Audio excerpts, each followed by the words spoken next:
Futureproof is sponsored by Carrot Events, showcasing your company values with high-impact, bespoke events.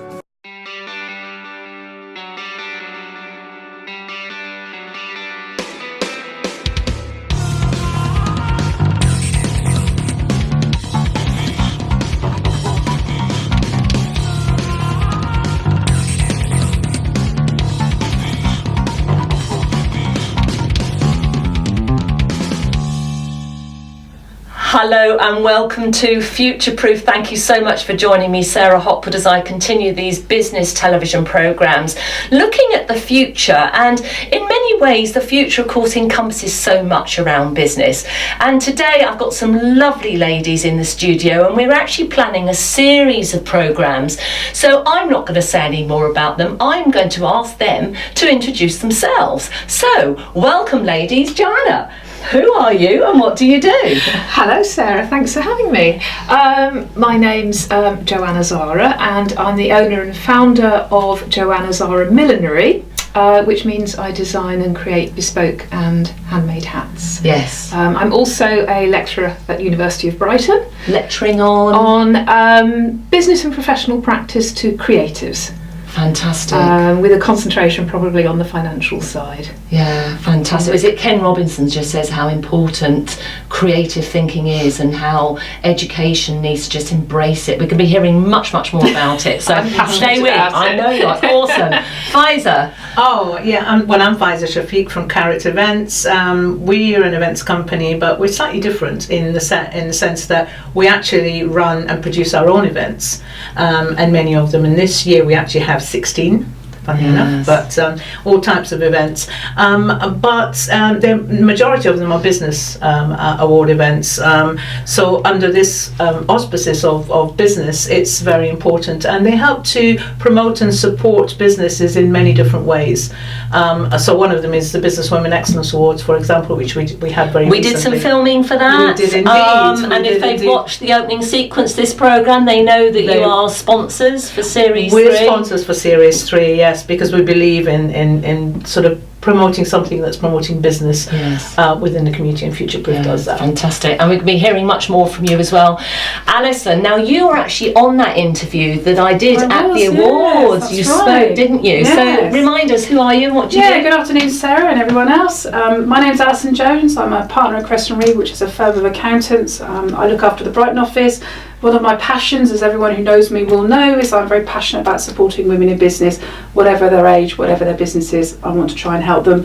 And as part of that, as we discussed last time, I run a business networking club for women, and I try and do things with a twist, so subjects that we wouldn't normally discuss. Yes, and with that in mind, how is it that we're all here? What did you do? Well, so one of the events that I decided to put on was to, I asked Joanna if she could come over, she could talk to us about hats, because most of us have a fear of hats. We never know what to wear, and so I asked Joanna to come in and talk to us and tell us what would and wouldn't suit us. Fantastic. And it was a brilliant event. I'm reaching for hats too. It was such so Joanna, we came to your studio, your and it's in the Lanes, isn't it? Tell us exactly where it is. That was a pop-up event. So that was a pop-up shop.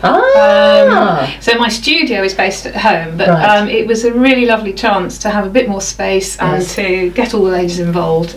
Yes, that was a laugh. Fantastic. So I'm trying to show, and I was trying to show, that I have a picture of me in a hat, and I've realised that so can we put ours close together and lean forward a bit here so you can see the colour hats. Now Joanna, you sketched these for us, didn't you? I'm no Leonardo da Vinci, but they were good. We had such fun in the evening, and I really wanted to capture the spirit of the ladies and the hats that really. What you find when you try on a lot of hats is suddenly there's one where your shoulders go back, you smile, and that was Alison's hat. And for you, Sarah, it was the big black lacy one. And mine was superb. Go on, tell us about yours. It was off the head one, and on the side. Yes, it's actually in a wonderful frame in my office, and people come into the office and they say, "Oh, is that you?" And I say, "Yes, with a hat." Yes. She struck such a pose. Yes, you did. I know. And we've got some hats here, so I just picked them up, but I want you to tell us about them. So what have you brought in for us to see? Well, these these two are certainly less glamorous than the ones we all tried on the evening, but they are a staple of what I do. So this is actually a work in progress. So this is a handmade, hand-sewn Panama for a client. It's actually a Christmas present from a wife to her husband. Can I see it? You can actually see that it is in work in progress, because what the camera can't see is there's stitching round there. So this is a Christmas present. So somebody comes to you and says, please will you make for me a hat for my other half, or what have you. It was a gift voucher. We talked about that on the event, didn't we? Gift vouchers. It's quite a personalised thing in a sense. The hats are bespoke and made to measure. The gift vouchers also. So generally, someone will phone me up and say, "I'd love to get my husband, my wife a hat," but that's quite a. As you say, people are slightly frightened of the whole thing. So it's a bit sort of, well, what on earth? How can I do that? So we chat through what they might like. I make suggestions. The Panama hat is such a beautiful classic that it's a good suggestion. Isn't it? Very versatile. Lots of different colours, shapes, working out what will flatter the customer. And so that was the gift voucher. So ladies, linked to future proofing, this is what the programme is, and we've got a few minutes just before we go into the break. Are hats linked to our future? You're in the business, obviously, of making hats, so we can ask you, I think, come to you in just a second as to how much demand there is.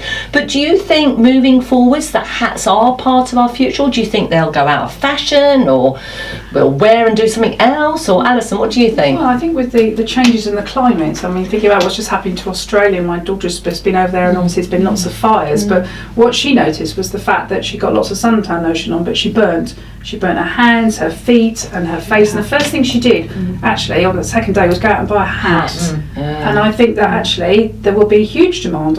It may be out of fashion for weddings, but I certainly don't think there will be any less demand going forwards. I think versatile hats such as the Panama and stuff like that, especially as they can pack quite well, I think they're never going to go out of fashion. And I think you go through ages of hats. I love hats. I think hats give you another drama. They give you another look.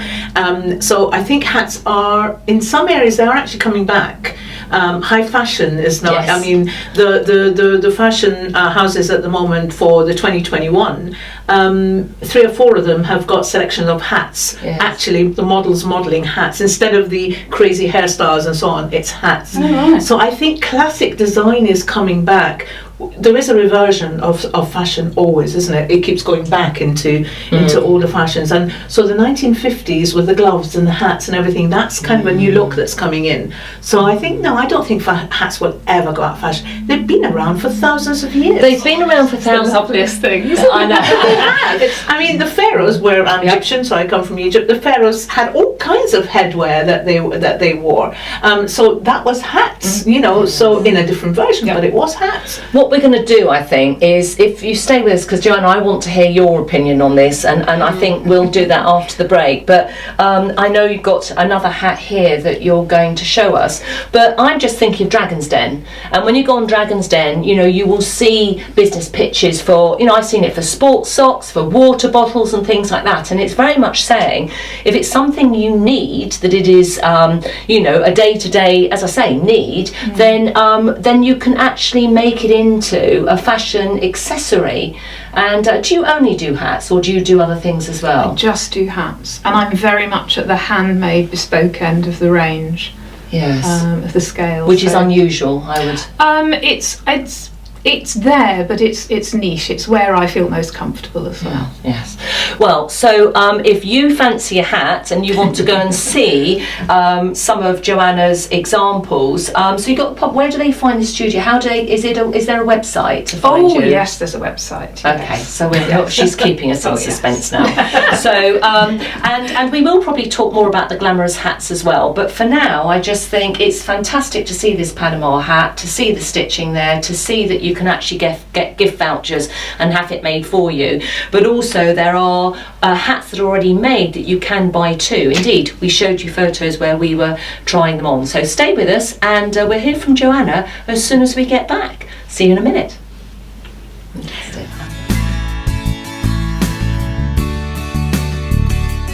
EQ, emotional quotient, is better known as emotional intelligence. It is a tangible tool that can sit alongside your services or your product, and it can be taught. Leaders with high EQ have less stress, they're more effective, and they earn more money. There's a great saying, just because we have pains, it does not give us permission to be a pain. I believe that teaching emotional intelligence has a direct impact on your sense of success and your net profits. EQ will empower you and your workforce to drive the change that you want. Change brings transition. EQ can help unpack what's holding you back and speed up that period of transition.